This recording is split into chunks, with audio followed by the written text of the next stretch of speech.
네, 오늘 이 부활 감사 주일에 또 우리가 함께 나눌 하나님의 말씀은 레위기 16장 29절에서부터 34절까지에 기록되어 있는 본문의 말씀입니다.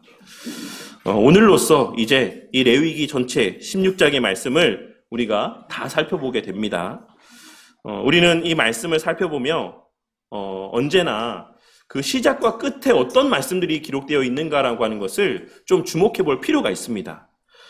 물론 성경 말씀 가운데는 그 중심에 그 가장 가운데의 자리에 그 본문 말씀의 요지가 기록되어 있는 경우가 많이 있지만 그와 같은 중심의 메시지를 전하기에 앞서 하나님께서는 늘 시작과 끝부분에 그러한 중심의 메시지에 주목하게끔 하시고자 하는 의도들을 드러낼 때가 많이 있기 때문에 그렇습니다. 그리고 우리는 이 레위기 16장의 말씀을 처음 나눌 때에 이 레위기 16장에 기록된 말씀을 통해 하나님께서 말씀하고자 하시는 바가 무엇이었는지, 이 레위기 16장 전체의 말씀을 통해서 하나님께서 궁극적으로 바라시는 바가 무엇이었는지를 이미 살펴본 바가 있습니다.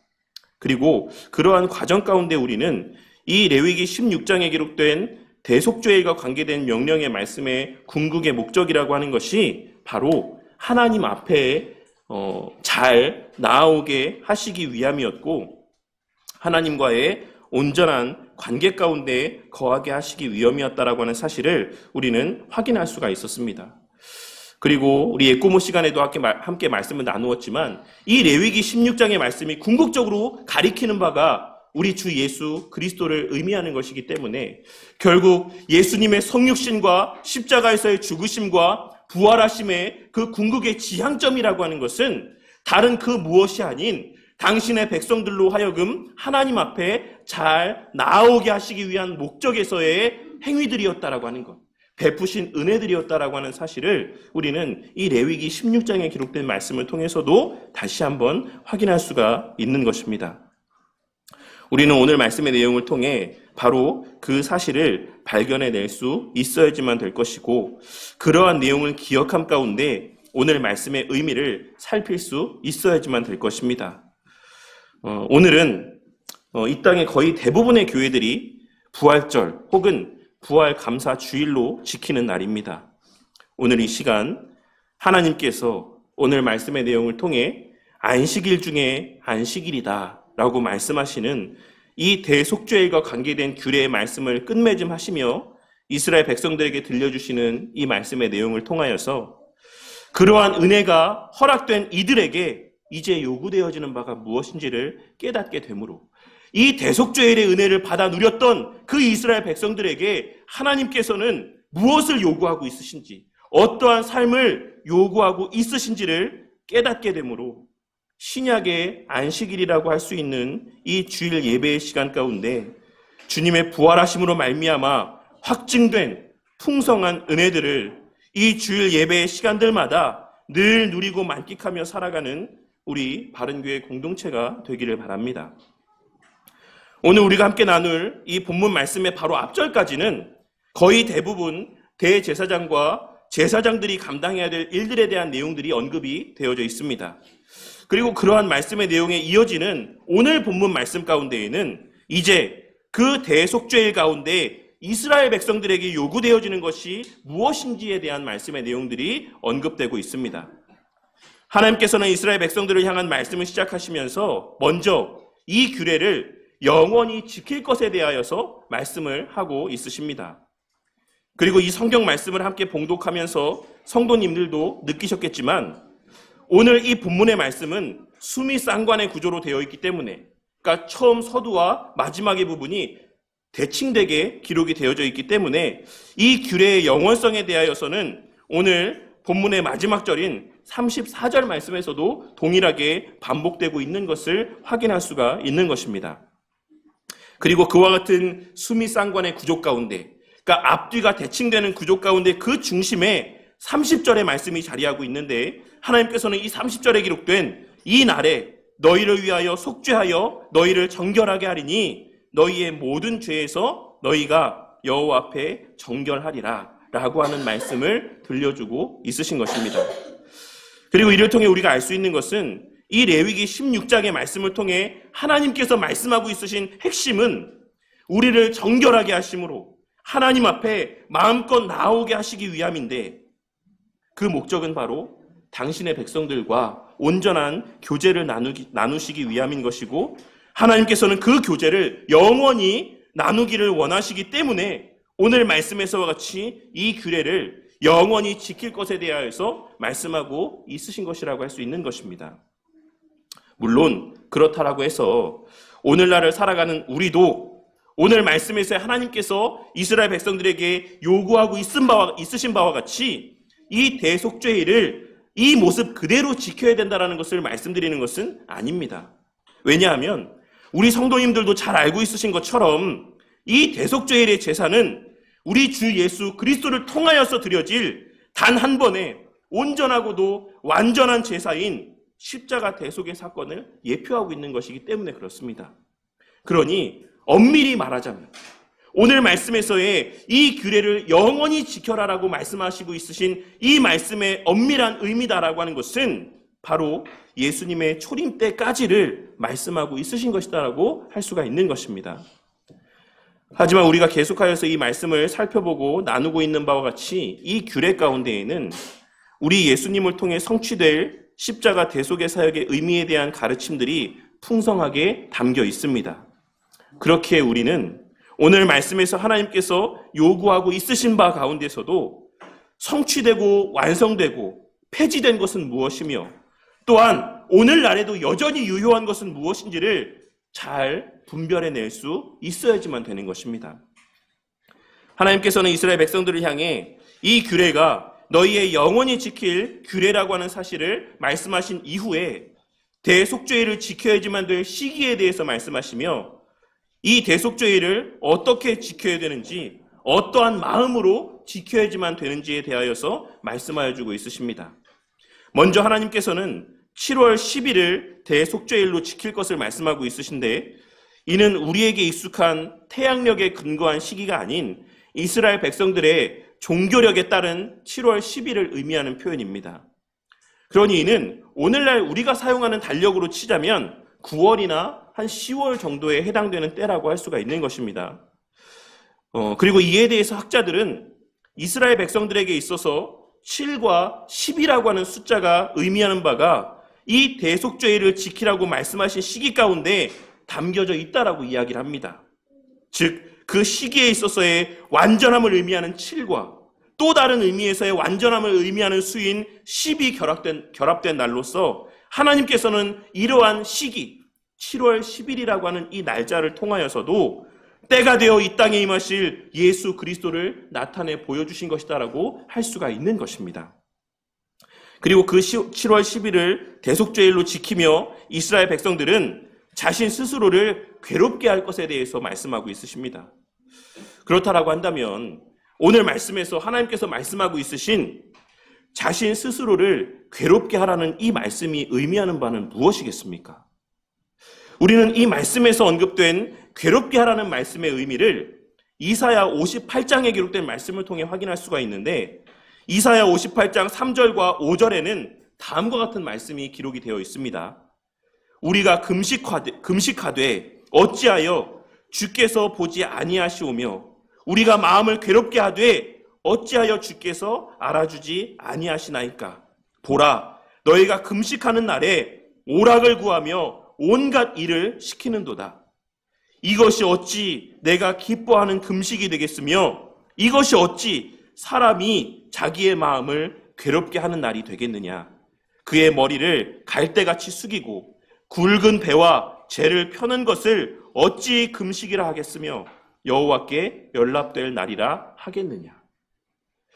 그리고 이러한 말씀을 근거로 대다수의 학자들은 오늘 말씀에서 하나님께서 너희 스스로를 괴롭게 하라 라고 하시는 이 하나님의 명령의 말씀은 어떤 특별한 고행을 할 것이나 스스로를 괴롭게 하는 어떤 자해에 대한 것을 말씀하고 있는 것이 아닌 금식할 것에 대해서 말씀하고 있으신 것이다라고 해석을 합니다. 그리고 더 나아가서 시편 35편 13절에 기록된 말씀인 나는 그들이 병들었을 때에 굵은 베옷을 입으며 금식하여 내 영혼을 괴롭게 하였더니 내 기도가 내 품으로 돌아왔도다 라고 하는 이 말씀을 근거로 이 말씀 가운데에는 굵은 베옷을 입고 기도함, 회개의 기도를 올려드림을 의미하는 것이다라고 이야기를 하고 있는 것입니다. 그러니 이 전체 문맥의 내용을 고려해 봤을 때 하나님께서 이스라엘 백성들에게 요구하고 있으신 것은 금식함 가운데 고백하는 참된, 진실된 회개인 것을 우리는 기록된 말씀의 내용들을 통해 확인할 수가 있는 것입니다. 그리고 이에 대해서 매튜엘리 목사님은 그의 또 주석에서 회개함으로써 우리의 영혼을 괴롭게 해야 된다.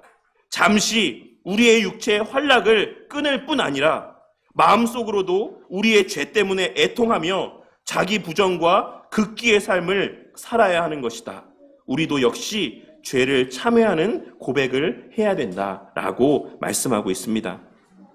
그리고 이는 오늘날을 살아가는 우리에게도 여전히 유효하며 여전히 요구되어지는 바라고 할 수가 있습니다.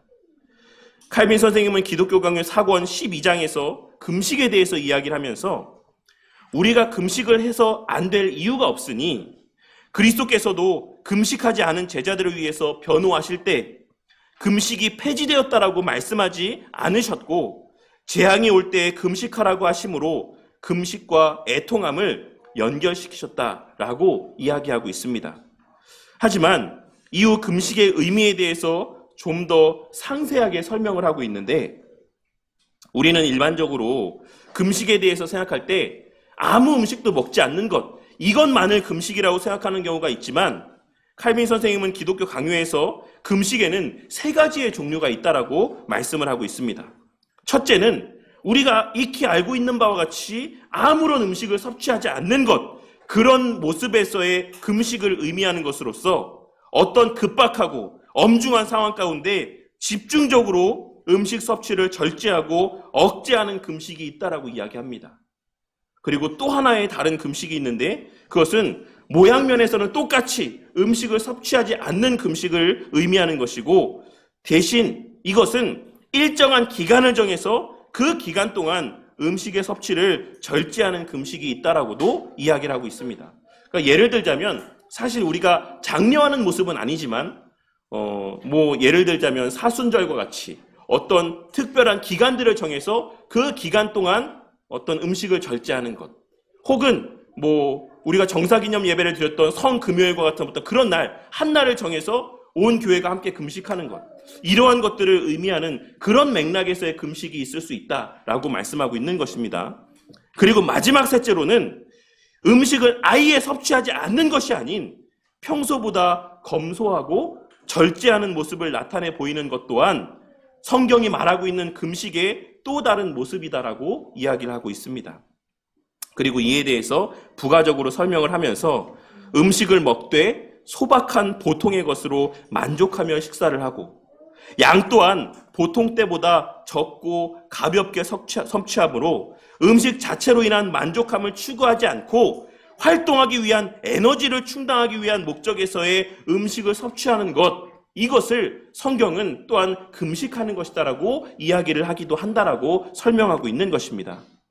그리고 저는 오늘 말씀에서 하나님께서 말씀하고 있으신 이 대속죄일에 너희 스스로를 괴롭게 하라고 말씀하고 있으신 이 말씀의 내용이 오늘날 이 주일 예배 가운데에도 일정 부분 유효한 명령의 말씀이다라고 생각을 합니다. 비록 우리가 우리 주 예수 그리스도의 십자가 대속의 은혜로 말미암아 완전한 은혜 가운데 살아가는 자들이 되었고 하나님 앞에 의인이라고 여김받는 자들이 되긴 했지만 그럼에도 불구하고 이 안식일 중에 안식일에 하나님께서 당신의 백성들에게 요구하신 이 명령의 말씀 가운데 담겨져 있는 그 도덕적인 의미, 그 핵심적인 가치는 오늘날 이 신약시대를 살아가는 우리들에게도, 그리고 이 신약시대의 안식일이라 할 수 있는 이 주일 예배를 드리는 우리의 삶 가운데도 일정한 유효한 부분이 있다라고 할 수가 있는 것입니다. 그리고 그 사실을 우리는 웨스트민스터 신앙고백서 21장 8항의 내용을 통해 확인할 수가 있는데 외민 신앙고백서 가운데는 다음과 같은 내용이 기록이 되어 있습니다. 그러므로 이 안식일은 주님께 거룩하게 지켜져야지만 된다. 이날 사람들은 그들의 마음을 합당하게 준비하고 자신들의 일반적인 일들을 미리 정돈하여 그들의 세속적인 직업들과 오락들에 관한 그들 자신의 일들과 말들과 생각들로부터 온종일 거룩한 안식을 준수해야지만 된다. 또한 이뿐만 아니라 모든 시간을 공적인 예배와 사적인 예배를 위해 사용하고 꼭 필요한 의무 이행과 자비를 베푸는 일에 써야지만 된다. 라고 이야기를 하고 있는 것입니다.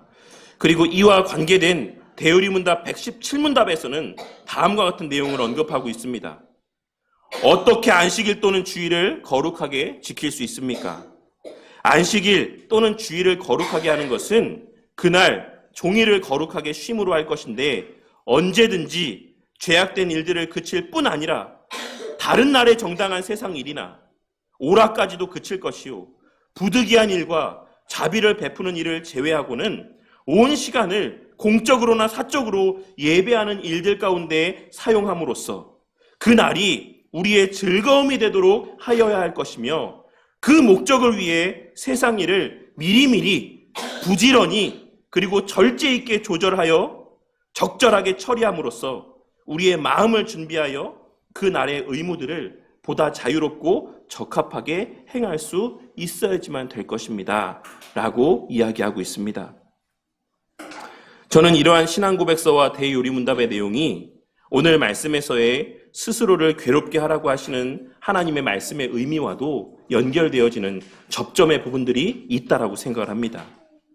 하나님께서는 이 안식일 중에 안식일인 대속죄일에 금식할 것을 말씀하시며 그리고 회개하며 기도할 것을 말씀하시며 1차적으로는 그들을 대신하여 속죄의 수단이 되었던 재물들을 생각하고 또한 자신들이 본래 당했어야지만 되는 그 처지를 생각할 것을 말씀하고 있는 것입니다. 무슨 말입니까?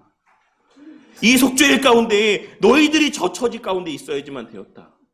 너희들이 저 재물과 같이 죽임을 당했어야지만 되었다. 하지만 저 재물들이 너희를 대신해서 피를 흘리고 죽음을 당함으로 너희의 죄 문제가 해결되었다라고 하는 사실을 생각하고 상기하며 그 재물을 주목하며 이 대속죄를 지킬 것을 말씀하고 있으신 것이다라고 할 수가 있는 것입니다.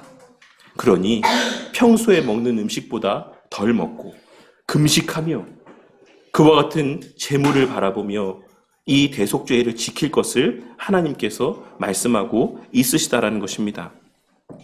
그들 스스로의 육적인 만족을 위함이 아닌 하나님의 베푸신 은혜들을 기억하며 이 안식일 중에 안식일을 지킬 것을 말씀하고 있으신 것이다라는 것입니다. 그리고 그러한 하나님의 마음은 오늘날 우리에게도 여전히 유효한 것입니다. 하나님의 이와 같은 명령에 담긴 그 핵심적인 가치는 신약시대의 주일 예배를 드리는 우리에게도 여전히 유효하게 적용되어지는 것이다라고 할 수가 있는 것입니다.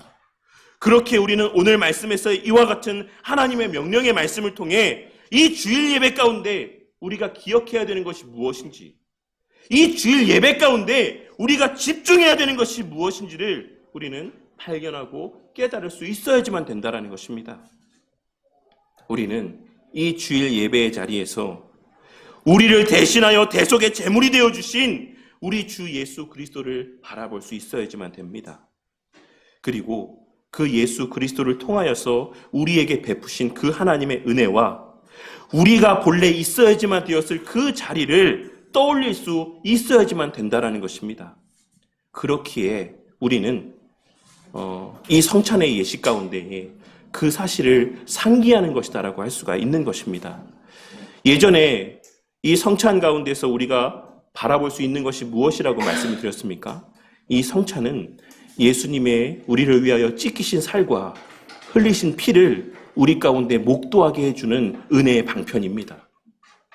우리의 예배 가운데 성찬이 하나의 요소로 자리하고 있는 것은 우리가 이 예배 가운데 바라보아야 될 것이 무엇이고 또한 인지해야 될 것이 무엇인가를 깨닫게 하기 위한 의도에서 우리 믿음의 선배들은 이 성찬을 예배 가운데 한 요소로 자리하게 한 것이다라고 할 수가 있는 것입니다.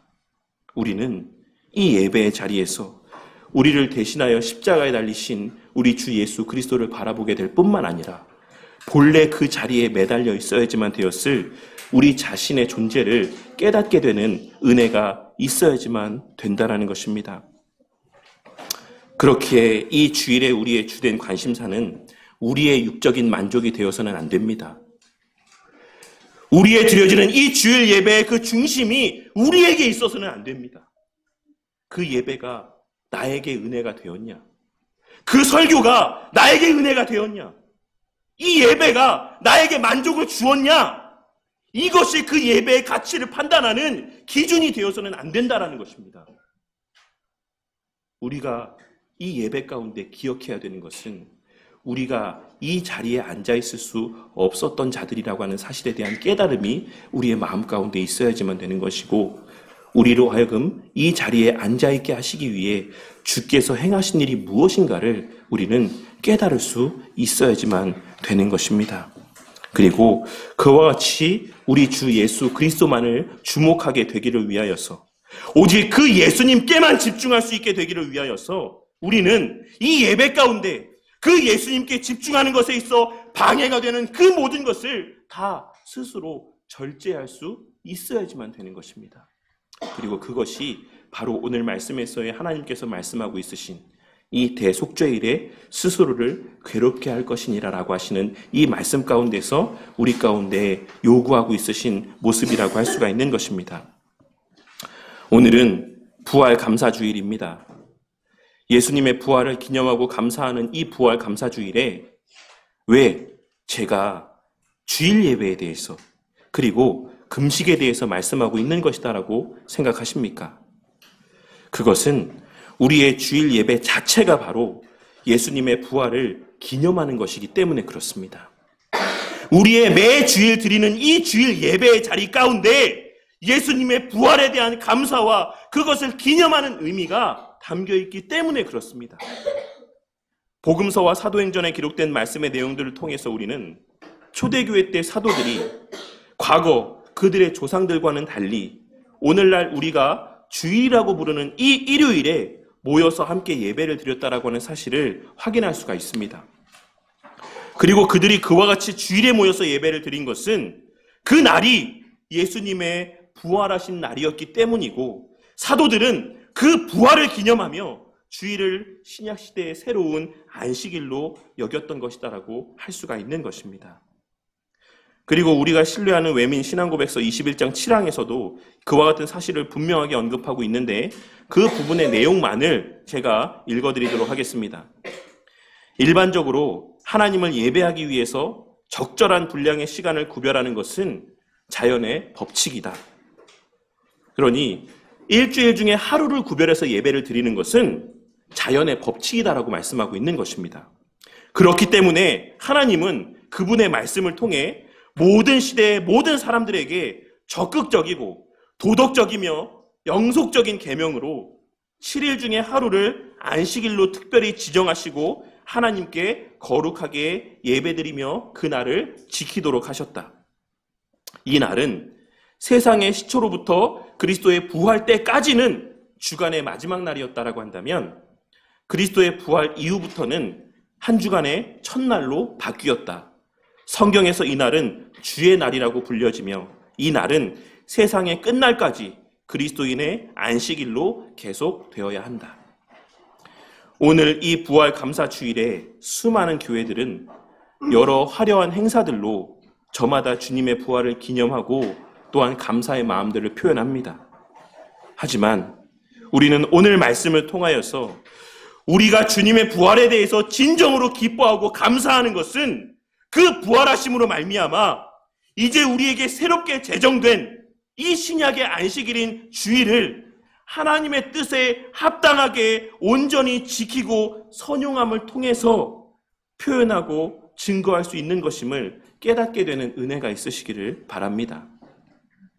이 부활 감사 주일에 어떠한 특별한 찬양들을 하고, 이 부활 감사 주일에 어떠한 특별한 행사들을 갖고, 이 부활 감사 주일에 삶은 달걀 몇 개 나눠준다라고 해서 주님의 부활을 기념하고 감사할 수 있는 것이 아니다라고 하는 사실을 오늘 말씀을 통해 깨닫게 되는 은혜가 있으시기를 바란다는 것입니다. 우리가 아무리 이 부활 감사주일에 삶은 계란 수백 개, 수천 개를 나누어 준다라고 할지라도, 이 부활 감사주일에 아무리 거창하고 화려한 행사들을 나타내 보인다라고 할지라도 다음 주일에 온전히 예배드리지 않는다라고 한다면 우리의 삶에서의 주님의 부활하심은 아무런 의미가 없는 것입니다. 우리의 그 시간에 하나님 앞에 나타내 보인 그 어떤 신앙의 모습도 하나님께서 기뻐 받으실 만한 신앙의 모습이 될 수 없다라는 것입니다. 오늘 말씀을 통해 이 주일 예배에 담긴 의미를 온전히 깨닫고 이 주일의 시간들 가운데 우리 주 예수 그리스도를 온전히 바라보고 우리 주 예수 그리스도께만 집중하는 삶을 살아가는 것, 그것이 바로 주님의 부활하심의 은혜에 합당한 삶을 사는 것임을 깨닫고 비단 이 부활 감사주일 하루뿐만 아니라 앞으로의 매 주일의 삶의 시간들 가운데 우리에게 이 땅에서의 하나님께서 허락하신 그 모든 삶의 시간들 가운데 우리의 시선이 우리를 위하여 죽으시고 부활하신 그 예수 그리스도께 고정된 삶을 살아가는 저와 우리 모두가 되기를 바랍니다. 그리고 그와 같은 삶을 살 수 있기를 위하여서 스스로를 괴롭게 하는 삶을 살아가는 저와 우리 모두가 되기를 바랍니다. 이 말이 스스로를 고통스럽게 하라는 의미가 아닌 것은 앞부분의 주석의 내용을 통해서 이미 들으셔서 충분히 바르게 이해하실 거라고 생각을 합니다. 이 말씀은 그 삶 속에서 이 세상의 것들 가운데 지나치게 집착함으로, 이 세상에서의 은혜로 허락하신 그 수단들 가운데 지나치게 집착함으로, 그것을 지나치게 탐닉함으로, 그것에 빠져서 그리스도를 잊게 되지 않도록 그 삶에서의 수단으로 주어진 은혜들을 적당히 절제하며 사용하는 저와 우리 모두가 되기를 바란다는 것입니다. 이와 관련해서 제가 드리고 싶은 말씀 가운데 하나는 제가 여러 번 몇 번 말씀을 드렸었는데, 제가 다니던 이제 모교회, 또 제가 사역을 하기도 했던 모교회는 다른 교회들과 마찬가지로 청년들이 많이 있었습니다. 그런데 특별히 여자 청년들이 많았죠. 남자 청년들보다. 그래서 새벽 기도 때 정말 새벽 기도 나와서 배우자를 위해서 기도하는 여자 청년들이 많았습니다. 그리고 그러한 청년들 대부분은 너무나도 신앙이 좋았어요. 청년회 안에서도 누구보다 열심히 봉사했고 정말 항상 모든 교회 행사들 가운데 가장 앞장선 자리에서 열심히 헌신하는 친구들이 많았습니다. 그런데 신기한 것은 그러한 친구들이 결혼을 하고 나면 그 열심들이 사라지는 것을 보게 될 때가 많이 있었습니다. 결혼을 하고 나면 그 이전만큼 열심히 충성하지 않고, 이전만큼 열심히 예배드리지 않고, 이전만큼 열심히 새벽 기도하지 않는 것입니다. 그러면 그 친구들에게 있어서 그 기도는 무엇을 위한 시간들이었겠습니까? 그 친구들에게 있어서의 그 열심과 봉사는 무엇을 위한 열심이었겠습니까? 그것은 결혼을 위한 열심이었던 겁니다. 믿음의 가정을 꾸리기 위한 목적에서의 열심이었다라고 할 수가 있는 것입니다. 믿음의 가정을 꾸리는 것 너무 소중합니다. 너무 귀한 일입니다. 하지만 오늘 말씀을 기억하며 그 또한도 그것이 우리 삶에서의 본질적인 은혜가 아님을 기억하고 그 하나님께서 맺어주신 믿음의 가정 안에서의 남편과 배우자로 말미암는 기쁨을 탐닉하느라 하나님을 뒷전으로 여기며 살아가는 저와 우리 모두가 되지 않기를 위해 늘 스스로를 절제할 줄 아는 저와 우리 모두가 되기를 바랍니다. 물질을 주시는 분이 하나님이시지만, 그 물질을 누리게 하시는 것도 하나님이시지만, 그 주신 물질을 탐닉하느라 하나님을 섬기는 것을 뒷전으로 여기며 살아가게 되는 저와 우리 모두가 되지 않기를 바란다는 것입니다. 잠언 30장에 기록된 아굴의 기도의 내용인 내가 두 가지의 일을 주께 구하였사오니 내가 죽기 전에 내게 거절하지 마시옵소서. 곧 헛된 것과 거짓말을 내게서 멀리하옵시며 나를 가난하게도 마옵시고 부하게도 마옵시고 오직 필요한 양식으로 나를 먹이시옵소서. 혹 내가 배불러서 하나님을 모른다. 여호와가 누구냐 할까 하오며 혹 내가 가난하여 도둑질하고 내 하나님의 이름을 욕되게 할까 두려워함이니이다. 이 아굴의 기도의 내용을 기억하며 오직 필요한 양식을 주실 것을 오직 오늘 한 날 우리에게 꼭 필요한 만큼의 일용할 양식을 주시기를 위하여 기도하고 간구하며 살아가는 저와 우리 모두가 되기를 바라는 것입니다. 그리고 그와 같은 예수님의 우리로 하여금 기도하게 하신 그 가르쳐 주신 기도의 내용들 가운데에서도 오늘 말씀에서 하나님께서 말씀하고 있으신 스스로를 괴롭게 할지니라 라고 하는 말씀의 의미가 담겨져 있다라고 할 수가 있는 것입니다. 그리하여 우리의 매일의 삶 속에서 오직 우리 주 예수 그리스도만이 주목되어지고 그 예수님으로 말미암아 허락된 궁극의 은혜라고 할 수 있는 우리의 모든 죄 문제가 해결되어 언제든 주님 앞에 나아갈 수 있게 되었다라는 사실이 우리 삶에서의 가장 큰 기쁨과 감사의 제목이 되므로 우리의 매 주일 예배의 자리 가운데 늘 참된 기쁨과 감사가 가득하고 우리의 매일의 삶 속에서 말씀 보고 기도할 수 있음이 늘 기쁨과 감사의 제목으로 여겨지게 되기를 진정한 의미에서 주님의 부활의 기쁨을 누리고 만끽하며 진정한 의미에서 주님의 부활하심에 기뻐하고 감사하는 삶을 살아가게 되는 저와 우리 모두가 되기를 주님의 이름으로 간절히 축원합니다.